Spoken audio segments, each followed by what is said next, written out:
말씀 보도록 하죠. 마태복음 18장 6절에서 10절 말씀입니다. 마태복음 18장 6절에서 10절에 있는 말씀입니다. 지난주에 이어서 함께 보는 말씀입니다. 우리 6절부터 10절까지 우리 함께 교독하도록 합니다. 누구든지 나를 믿는 이 작은 자 중 하나를 실족하게 하면 차라리 연자 맷돌이 그 목에 달려서 깊은 바다에 빠뜨려지는 것이 나으니라. 실족하게 하는 일들이 있으므로 말미암아 세상에 화가 있도다. 실족하게 하는 일이 없을 수 없으나 실족하게 하는 그 사람에게는 화가 있도다. 만일 내 손이나 내 발이 너를 범죄하게 하거든 찍어내버리라. 장애인이나 다리 저는 자로 영성에 들어가는 것이 두 손과 두 발을 가지고 영원한 불에 던져지는 것보다 나으니라. 만일 내 눈이 너를 범죄하게 하거든 빼어내버리라. 한 눈으로 영생에 들어가는 것이 두 눈을 가지고 지옥불에 던져지는 것보다 나으니라. 함께 읽습니다. 삼가 이 작은 자 중에 하나도 없이 여기지 말라. 너에게 말하노니 그들의 천사들이 하늘에서 하늘에 계신 내 아버지의 얼굴을 항상 배우느니라. 아멘. 지금 이렇게 작은 자 하나를 사랑하시고 또 가장 귀하다 말씀하시는 하나님 앞에 겸손과 사랑과 기쁨으로 나아가는 저와 여러분 되시기를 주님의 이름으로 축원합니다. 우리가 지난 시간에 살펴본 말씀이요, 작은 자 되는 것이 성도의 본분이다, 당연한 모습이다, 그런 삶의 모습이 우리에게 필요하다, 그것이 그리스도의 십자가를 따라가는 길이다 말씀드리고 확인했던 것 같습니다. 그런데 이 작은 자 되는 것에 대해서 세상은 우리를 계속 유혹하고 시험합니다. 또 우리 스스로가 이 세상에 살면서 스스로를 실족시키죠. 그 작은 자 됨에 의해서 스스로를 실족시키고 또 남들도 실족시키는 일들이 다반사로 일어납니다. 왜 그런 문제들이 일어나느냐 하면 저는 그렇게 생각해요. 기독교가 세상이 우리를 작은 자 됨을 시험하는 그 세속적인 영웅주의, 성공신화 이런 것들과 상반되는, 전혀 반대에 있는 가치들을 가지고 있기 때문이라고 생각합니다. 그런데 오늘날의 기독교들이요, 기독교들이라고 하니까 이상하네요. 기독교가 이 세상의 그 세속적인 영웅주의, 성공주의를 기독교의 내용과 이렇게 교묘하게 혼합시켜 버렸습니다. 그래서 복, 승리, 기쁨, 감사 이런 기독교적인 용어들을 사용해서 말은 하고 있지만 그 내용은 전혀 기독교적이지 못한 그런 현실입니다. 세상적인 경우가 되는 거죠. 그래서 덕분에 성공신화가 기독교인의 자랑이 되었어요. 성공신화가 기독교인이 하는 간증이 되어버렸고 덕분에 이제 교회의 대형화가 그리고 세력 다툼으로 번져갔고요. 결국에 어떻게 됐느냐, 기독교가 그 존재 자체로서 세상으로부터 인정받고 세상으로부터 그 영향력을 미치던 시절이 있었거든요. 그런데 그 영향력은 다 상실해버렸고요. 그저 이제 힘을 쓰려는 집단이 되어버렸습니다. 최근에 우리나라 사태가 막 급변하고 얼마 전에 또 대통령이 탄핵되는 일까지 있었잖아요. 그 가운데 기독교가 서서 그 전까지 기독교가 서서 뭐 했냐면 그 힘센 사람들 편에 섰다는 거죠. 기독교가 힘을 쓰고 정치 세력이 되려고 하고, 그래서 우리 말 안 들으면, 그때 그랬죠. 이명박 대통령이 대통령 하던 시절에 우리 말 안 들으면 너 대통령 못하겠는 거야, 이런 협박들을 할 만큼 말도 안 되는 일들을 해왔습니다. 그러니까 이제 어떻게 되어버렸냐면 기독교가 이제 그 존재 자체가 혐오스럽게 느껴지는 지경까지 갔다는 거죠.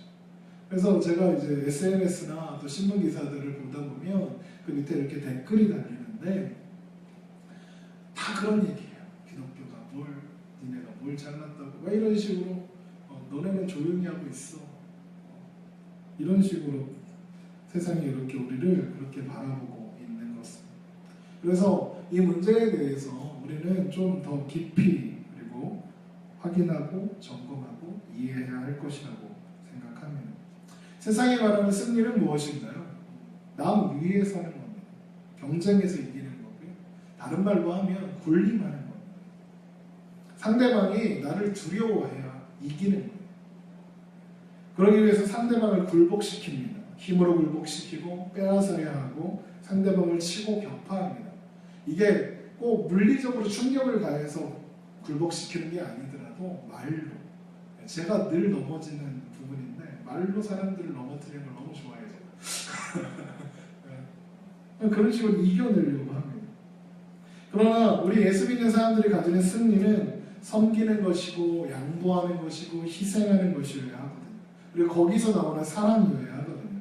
함께하는 축복, 함께 가는 축복, 행복, 함께 가는 것으로 인해서 나타나는 감사, 그것들로 채워져야 하는 것들이거든요.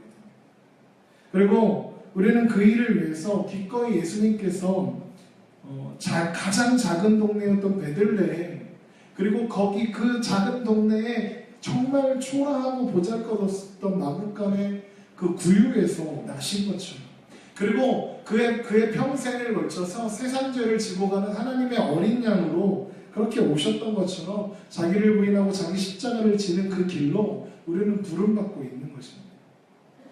그런데 세상이 그걸 인정하지 않습니다. 세상이 그걸 인정하지 않는 거야 당연하겠죠. 그렇게 살면 참 훌륭합니다까지는 얘기할 수 있을지 몰라도, 그렇게 살면 병신이지 이런 얘기 하는 거예요.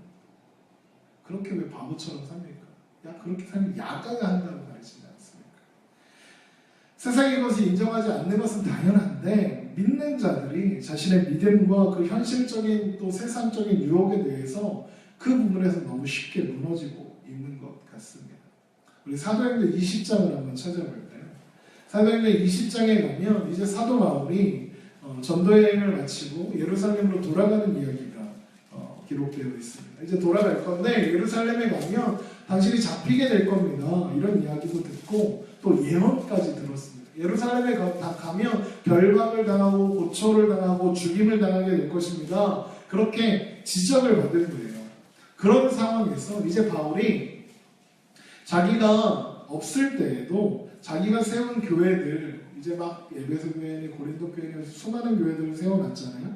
그 교회들이 이제 이렇게 신앙을, 이렇게 믿음을 지켜갔으면 좋겠습니다 라고 그렇게 부탁하는 내용이 그 사도행전 20장에 기록되어 있어요. 그 내용이 길어서 다 읽지는 않을 건데요. 그런데 그 부탁의 내용 중에는 사도 바울이 자신의 삶을 이야기하면서 하나의 모범으로 제시하는 설명들이 쭉 17절부터 35절까지 쭉 있습니다.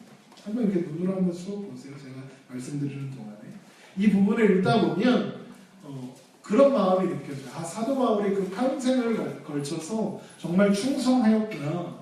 얼마나 그가 복음과 예수 그리스도를 향한 열정으로 놀랍게 살았구나. 그것들을 느낄 수 있고 알 수 있습니다. 그래서 이 부분을 읽다 보면 마음이 뜨거워지고 뭔가 막 비장하게 느껴지고 막 장렬한 게 느껴지고 합니다.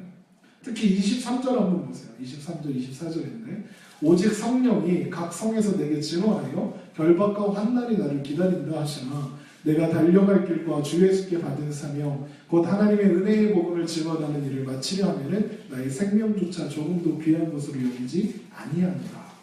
다 뭔가 멋있잖아요. 뭔가 흥분되죠. 뭔가 그래 나도 그 길 따라가겠습니다. 이러면서 막 깃발 들고 막 이렇게 나가야 할 것 같잖아요.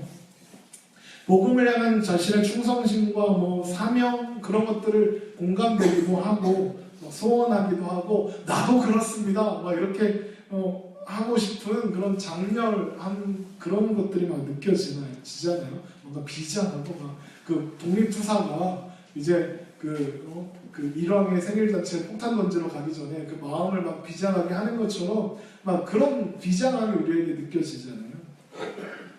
이 내용 속에 사도행전 20장 이 이야기, 사도 바울의 이야기 속에 그런 비장함이, 그런 장렬함이 담겨 있는 것도 물론 사실이에요. 그런데 그 내용들을 흥분을 가라앉히고 편견을 버리고 전체적으로 찬찬히 읽어보면 전혀 다른 이야기가 거기에 보여요.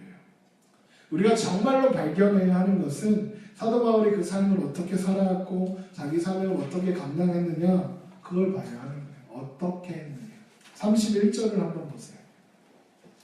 사도행전 20장 31절 그러므로 여러분이 읽기로 내가 3년이나 밤낮 쉬지 않고 눈물로 각 사람을 훈계하였던 것을 기억하라 했습니다. 여기 눈물로 훈계했다고 그러니까 뭐 한 거지? 이렇게 생각될 텐데 이런 거예요. 복음을 전하는 일에 눈물로 호소하면서 했다는 거예요. 여러분 예수 믿어야 됩니다. 이렇게 눈물로 호소했다는 거예요. 여러분 눈물로 호소하는 건 누가 하나요? 약자가 하는 거예요. 약자가 강자에게 제발 이렇게 하는 겁니다. 그게 눈물로 호소하는 거잖아요. 근데 바울이 그 일을 하는데 눈물로 호소한다는 거예요. 눈물로 호소하는 건 언제나 지는 쪽에서 약한 쪽에서 하는 거잖아요. 바울은 자신의 말을 힘에 의존하지 않고 내용에 의존하고 했다는 거예요. 바울이 그가 이런 일들을 어떤 종교적인 우월감을 가지고 내가 이렇게 예수 믿어서 대단해, 내가 이렇게 이방인의 사도야, 그런 자존심 가지고 서지 않았다는 거죠. 그 내용을 전달하기 위해서, 복음을 전달하기 위해서 어떻게 하면 세상 사람들이 오해하지 않고 그 장애물 없이 받아들일 수 있을까, 그걸 고민하고 애를 썼는지, 그리고 우리가 전하는 내용이 어떻게 겸손과 사랑에 근거한 것인지 바울을 잘 이해하고 있었다는 것이죠. 세상에서 가진 자가, 먼저 된 자가 힘을 가지고 우월함을 가지고 우위에 서서 마치 그것을 베풀어 주는 것처럼, 야 내가 이렇게 대단한 거 가졌어, 너도 나눠줄까? 하는 것처럼 하지 않고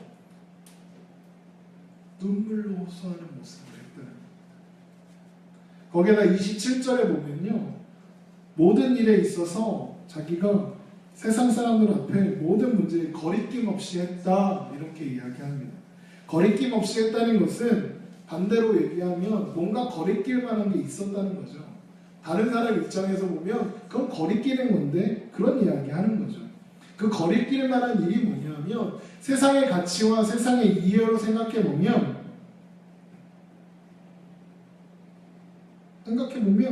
이해가 안 되는 거예요. 눈물로 호소했다는 걸 연결하면 그걸 감수했다는 거예요. 사람들이 뭐라고 얘기했을 거냐면 저 사람 뭐가 그렇게 급해서 예수 믿으려고 저렇게 날릴까? 왜 복을 받으라고 할까? 지나봤지. 지는 그 꼴이면서 무슨 남보고 복을 받니만이 그런 얘기해. 그렇게 거리끼는 일들을 그가 거리낌 없이 했다는 거예요. 천상에 속한 비밀을 얘기하고 영원한 운명, 복음에 대해서 이야기하고 온 세상의 주인 되시는 하나님을 소개하는데 정작 바울의 모습은 별 볼 일 없는 모습이에요. 그게 거리낄 거라는 거죠. 그런데 그 앞에 섰고 그 일을 감당했는데 그게 거리낌이 없었다. 작은 자로 복음을 전하는 그 한 사람으로 사는 것에 거리낌이 없었다는 겁니다. 이게 얼마나 중요한지 여러분 아셔야 합니다. 그런 의미에서 생각해보면 나의 달려갈 길과 주 예수께 받은 사명, 곧 그 일을 마치려 하면은 나의 생명조차 조금도 귀한 것으로 여기지 아니하노라 라고 이렇게 목숨 건 각오를 선포했던 것이 그것과 연결되는 거예요. 우리가 보통 목숨을 건다 그러면 뭔가 비장한 거죠. 뭔가 장렬하게 막 얼마나 내가 그 일에 정열을 가지고 있고 얼마나 대단한 일인지를 상대방들한테, 사람들한테 납득시키기 위해서 막 각오하고 막 그렇게 하는 거죠. 그러나 바울이 말하는 일사각오, 죽기로 각오했다는 것은 지금까지 당한 모든 수모와 오해와 핍박과 고난과 막 이런 거 죽어 없어지고 막 죽는다는 것, 막 그런 걸 각오하는 거예요. 실패하고 망하는 거예요. 죽는다는 거 세상에서 말하면 가장 최악의 멸망이잖아요. 그거 하겠다는 거예요. 망하고 실패해서 끝나는 것까지 가겠다. 이런 일사각오도 그런데 믿는 사람들에게는 막 내가 이렇게 큰 뜻을 품었어, 이렇게 자랑하는데 내가 이렇게 열심을 다해서 하고 있어 라고 자랑하는데 사용합니다. 내가 주님을 위해서 목숨까지 걸겠습니다. 그렇게 장렬하게 가는 거죠. 그리고 나니까 불평이 생기는 거예요. 어떻게 해야 된다는 거죠? 그걸로는 안 된다는 거죠. 멸망하는 자리로 들어가는 건 안 된다는 거예요. 내가 목숨 걸고 할 테니까 어떤 무언가 그런 우월함을 세상적인 가치로 확인시켜 달라고 하는 겁니다.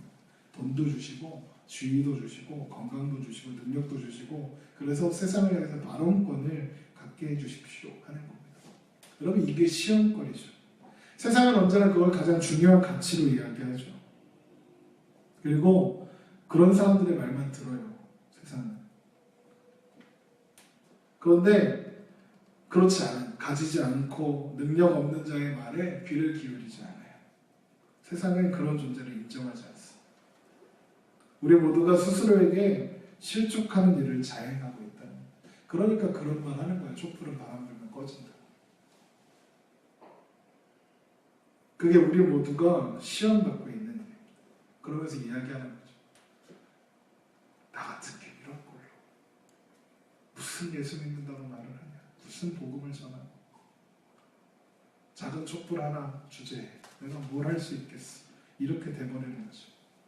여러분, 예수님이 잡히실 때 제자들이 다 도망갔어요. 왜 도망갔는 줄 아십니까? 제자들은요, 예수님이 왕이 되실 줄 알아요. 근데 십자가에 죽으시는 거예요. 잡혀가시는 거예요. 주는 그리스도시여 살아계신 하나님의 아들입니다라고 고백했던 베드로가요,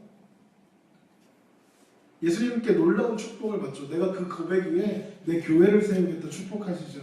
그리고 나서 예수님이 가르치세요. 이제 내가 십자가에 죽을 것과 그리고 다시 살아날 것에 대해서 가르치시는. 그랬더니 베드로가 뭐라고 했는지 아십니까? 절대 그 일이 일어나지 않을 겁니다. 왠지 아십니까? 베드로의 기대 속에서 예수님은 죽으시면 안 돼요. 예수님 왕이 되셔야 하기 때문에 죽으시면 안 돼요. 반대하는 거죠. 그러니까 사탄 소리 들으면서 욕먹은 거예요. 또 예수님이 잡히시던 밤에 만찬 자리에서 내가 잡힐 거야 라고 예수님이 말씀하시니까 베드로가 옆에서 듣고 있다가 뭐라고 하냐면, 주여 내가 주와 함께 오게도 죽는 데에도 가기를 각오하였나이다, 이렇게 얘기해요. 예수님이 아마 제가 생각하기에 그냥 이렇게 그 얘기 딱 하면 제가 각오했습니다 딱 그러니까 예수님이 베드로에게 한번 쳐다보고 그래? 이러셨을 것 같아요. 아니 너 나 3번이나 부인할 거야. 베드로가 그랬겠죠. 아니요, 절대로 그런 일 없습니다. 내가 결단했습니다. 내가 결심했습니다. 그러니까 예수님을 잡으러 사람들이 왔죠. 사람들이 왔으니까, 그러니까 베드로가 칼을 들어서 그 온 무리의 한 사람의 귀를 잘라버리는 거 아닙니까?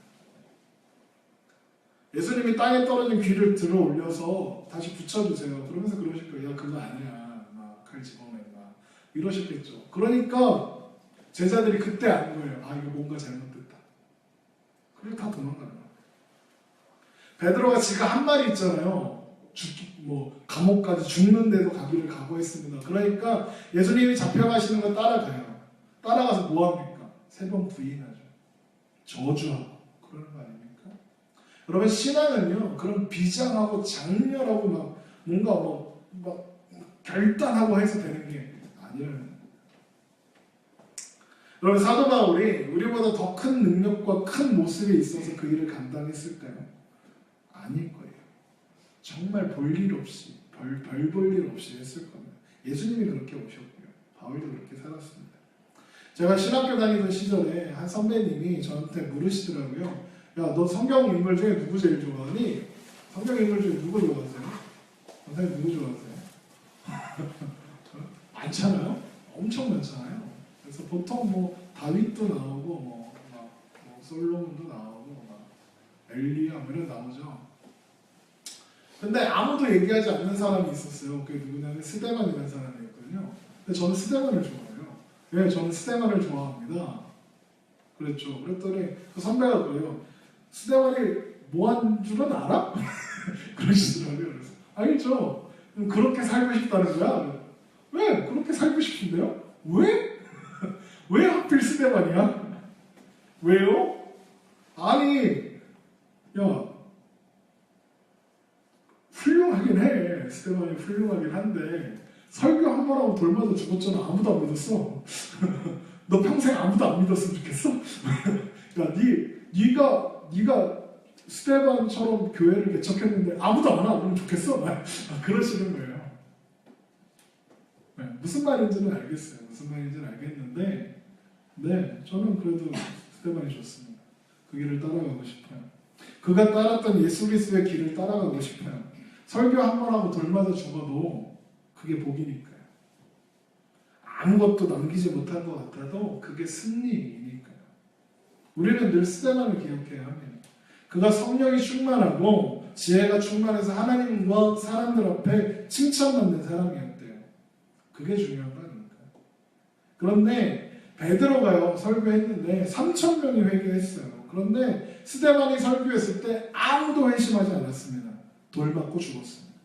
죽는데 뭐 다른 할 말 있습니까? 미워할 게 있습니까? 거기 돌 맞아 죽는데 그냥 죽었습니다. 그런데 놀라운 게 뭔지 아십니까? 스데반이 죽는 장면에 그가 죽을 때 그 얼굴이 천사같이 빛났대요. 그의 죽음에 대해서 예수님께서 자리에서 벌떡 일어나서 보셨다는 거 아닙니까?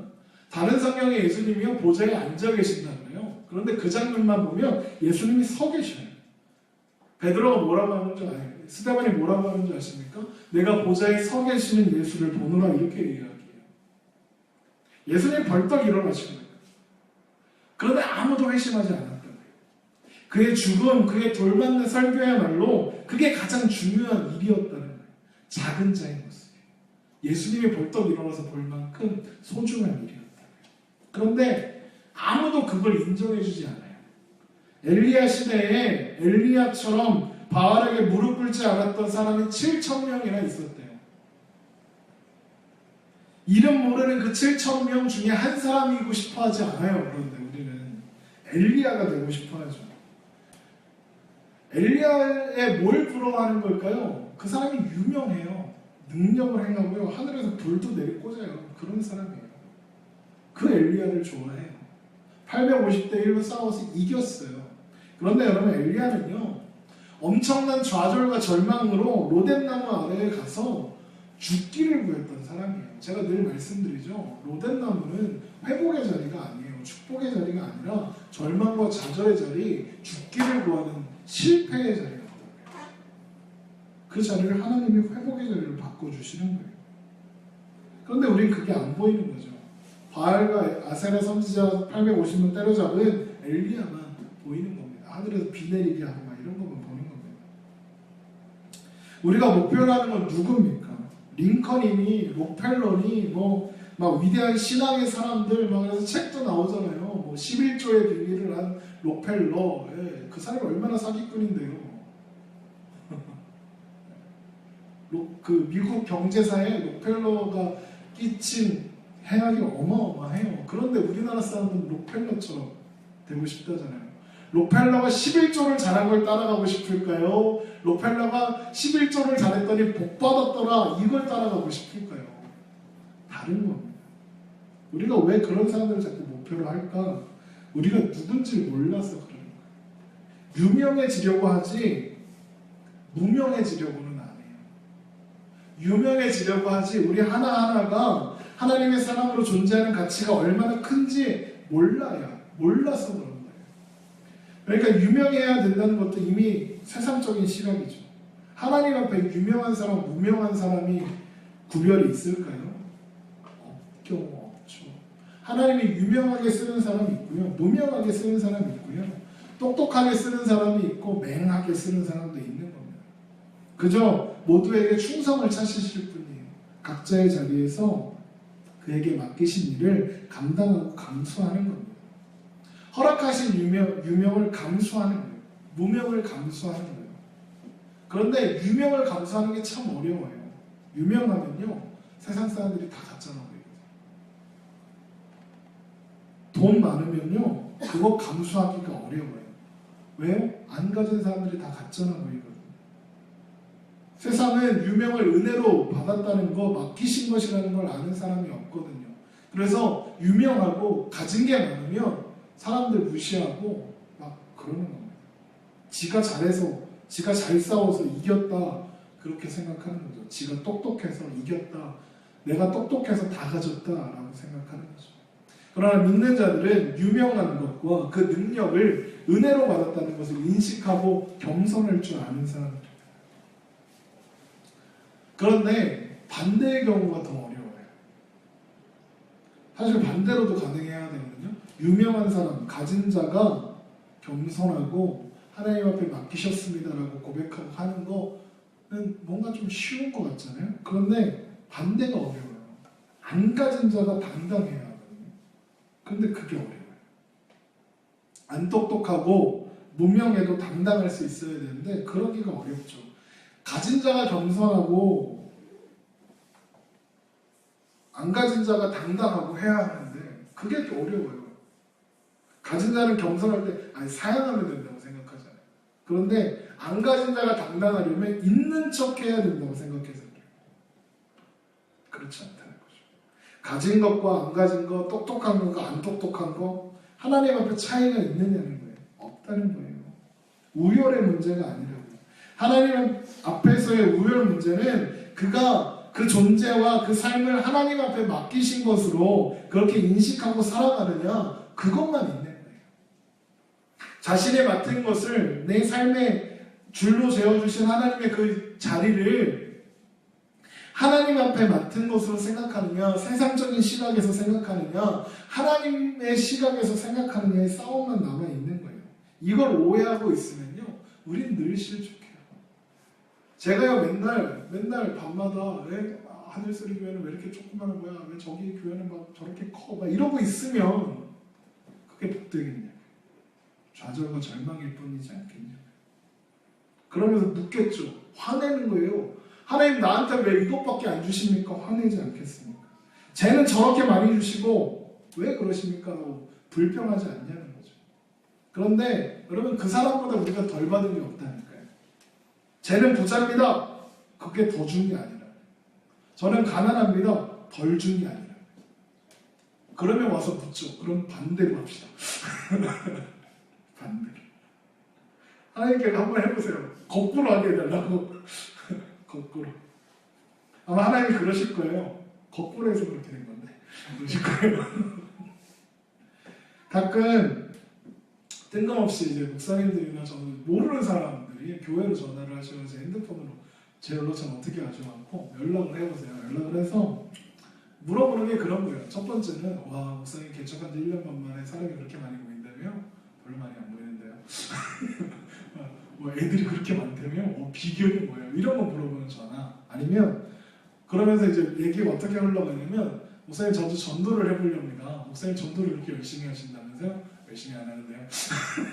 이러는데, 전도 어떻게 하십니까? 전도 디자인 좀 써도 될까요? 저희 전도지가 좀 예쁘긴 해요, 그죠? 전도지 어떻게 써도 됩니까? 뭐 비타민은 어디서 삽니까? 얼마입니까? 막 그런 거 물어보세요. 사실 그런 거는 별로 안 궁금한데 바로 본론으로 들어가면 뭔가 좀 세속적인 것 같아서 바로